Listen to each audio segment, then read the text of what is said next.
we were like, well, if we're going to breed more bunnies, we want to get the bigger ones. So that now we've got a bunch of big ones. We keep getting more big ones. And even just literally just last night, one of our friends was like, hey, somebody gave us 2 bunnies and we don't want them and we don't have space for them. Do you want them? And I was like, sweet. So I just went and picked them up. So now we've got 2 more bunnies. And so we just have like all these bunnies that are just coming to us. Like, I think probably half of the bunnies that we have were given to us for free.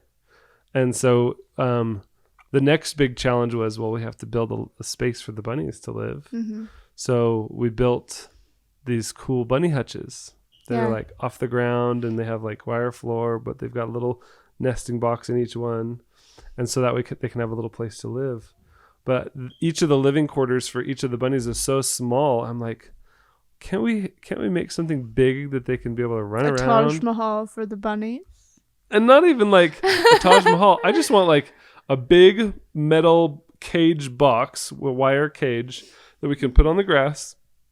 So the grass can grow up through and they can eat all the grass and they can run around and play, like 10 by 10 metal cage box. That's what I wanted. Mm-hmm. It doesn't even have to be fancy. I just want something big so they can run around, but so they can't dig out, so that predators can't get in. Mm-hmm. And so that was the next thing that we built. And now that that's done, it's actually really cool. It is really cool. Michael's like, well, we've had dogs in the past that as they got older and as my parents were getting older, they were on the chain more and like.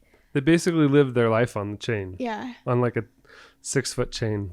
And that sounds horrible, but it's to me, it hurts me to see that. Yeah. I mean, some people are okay with that. But I don't want my parents to feel bad if they see this. Well, it is what it is. It is what it is, I guess. All I can say is when we got the bunnies and the chickens and the animals, I'm like, if I'm going to have any stewardship over these animals, I want to make sure that they have a good life. Yeah. I don't want them to just be cooped up in a tiny little cage their whole life and never get to run around and play and, have a little, like, obviously they're doomed to eventually be food. But I at least want them to be able to enjoy their life a little bit. Mm-hmm. Well, actually, let's hope that they never end up being food. I mean, we can. If the economy stays good and everything stays good, great. Then we won't eat them. Well, you know what I mean? I still plan on eating them. Oh, okay. Like, especially the chickens. Because I want to get to a point where, I mean, all the meat at the grocery store came from an animal. Yeah. An animal died for that. It was a living, breathing creature. And it's... In a way, I think it's better that we provide it for ourselves and know where it comes from. And not only know where it comes from, but you appreciate it so much more when you're the one who's taking care of it and know what work goes into it. When you don't, you just take it for granted. Exactly. It's too easy to see a meat at the grocery store, have a hamburger, and it's like this nameless, faceless food. It's just a thing. It's just a thing that you eat.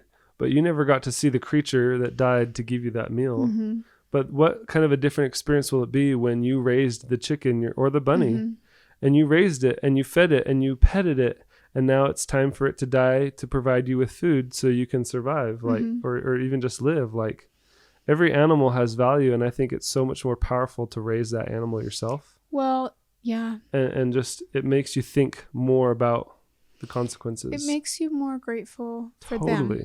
Exactly.